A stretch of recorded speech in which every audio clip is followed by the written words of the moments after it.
তো আজকে আমরা কথা বলবো হার্ট অ্যাটাক আর কার্ডিয়াক অ্যারেস্ট নিয়ে। হার্ট অ্যাটাক আর কার্ডিয়াক অ্যারেস্ট কি এক? না, হার্ট অ্যাটাক বা কার্ডিয়াক অ্যারেস্ট এক নয়, কিন্তু দুজন দুজনের সাথে সম্পর্কিত। হার্ট অ্যাটাক কীভাবে হয়? যখন আমাদের ধমনীতে রক্ত প্রবাহ ঠিকঠাক হয় না। কেন হয় না? সেটা হচ্ছে প্লাক জমে, মেডিকেলের ভাষায় প্লাক বলা হয়। এমনি আমরা বলি যদি চর্বি জমে যায়। কোনো একটা সরু পাইপের মধ্যে ধরো নোংরা জমতে থাকে, তাহলে সেই সরু পাইপ দিয়ে আর কোনো প্রকার জল কিছু যেতে পারবে না।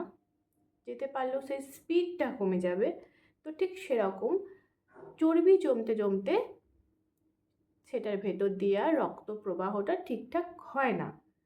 তার ফলে হৃৎপিণ্ডতে রক্ত প্রবাহ ঠিকঠাক পৌঁছাতে পারে না। তার জন্য মানুষের বুকে ব্যথা হয়। কোনো মানুষ যখন বলে যে আমার বুকে ব্যথা করছে অনেক দিন ধরে, হাঁটতে হাঁটতে একটু একটু ব্যথা হচ্ছে, তাহলে বুঝতে হবে তার হার্ট অ্যাটাক হতে পারে, হার্ট অ্যাটাকের সম্ভাবনা আছে। হার্ট অ্যাটাক যখন হয় মানুষের, তখন কিন্তু মানুষ জেগে থাকে। তিনি কখনো ঘুমিয়ে পড়েন না বা তিনি কখনো অজ্ঞান হয়ে যান না। অনেকে আবার কমপ্লেন করে, দেখবেন যে আমার বুকে অনেক দিন ধরে ব্যথা করছে, সেই ব্যথাটা ডান দিকে বা বাঁ দিকে শোল্ডারের দিকে নেমে আসছে, কখনো কখনো পিঠে ব্যথা করছে। তাহলে অবশ্যই তাকে এমার্জেন্সি হসপিটালে নিয়ে যাওয়া উচিত, দেরি করা উচিত না। এটা হচ্ছে হার্ট অ্যাটাকের লক্ষণ। এবার আসি কার্ডিয়াক অ্যারেস্টের ক্ষেত্রে। কার্ডিয়াক অ্যারেস্টটা কীভাবে হয়? এই যখন ধরো হার্ট অ্যাটাকের জন্য বললাম যে অনেকক্ষণ ধরে আমাদের চেস্ট পেন হচ্ছে, বুকে ব্যথা হচ্ছে। বুকে ব্যথা হতে হতে কি হয়, হঠাৎ করে একসময় হৃৎপিণ্ডে রক্ত সরবরাহ পৌঁছায় না। এক্ষেত্রে কি হয়, নর্মাল যে রিদেমটা আমাদের রক্ত পৌঁছাচ্ছে, লাংসে পাঠাচ্ছে, তো সেইটা ক্ষতিগ্রস্ত হয়, বন্ধ হয়ে যায়। তো এর ফলে যেটা হয় সেটা হচ্ছে কার্ডিয়াক অ্যারেস্ট। এক্ষেত্রে হৃৎপিণ্ড পুরোই কাজ করা বন্ধ করে দেয়। তো তখন পেশেন্ট অজ্ঞান হয়ে যায়, তার কোনো ধরনের পালস থাকে না, তিনি মারাও যেতে পারেন এই অবস্থাতে।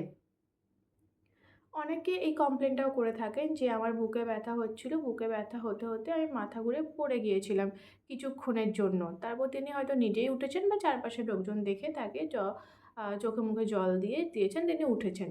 তো এক্ষেত্রে এই মানুষটি কিন্তু সিনকোপ হয়েছে। তো সিনকোপ অনেক ধরনের হয়।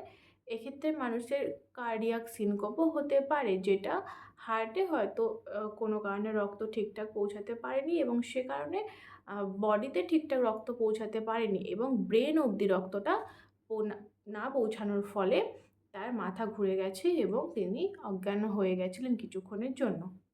তো এর থেকে কি বুঝলাম, মানুষের যখন হার্ট অ্যাটাক হয় তখন তিনি কিন্তু অজ্ঞান হয়ে যান না, মানুষ তখন কিন্তু জ্ঞানে থাকেন। এই অবস্থায় মানুষের কিন্তু হার্ট অ্যাটাক হয়।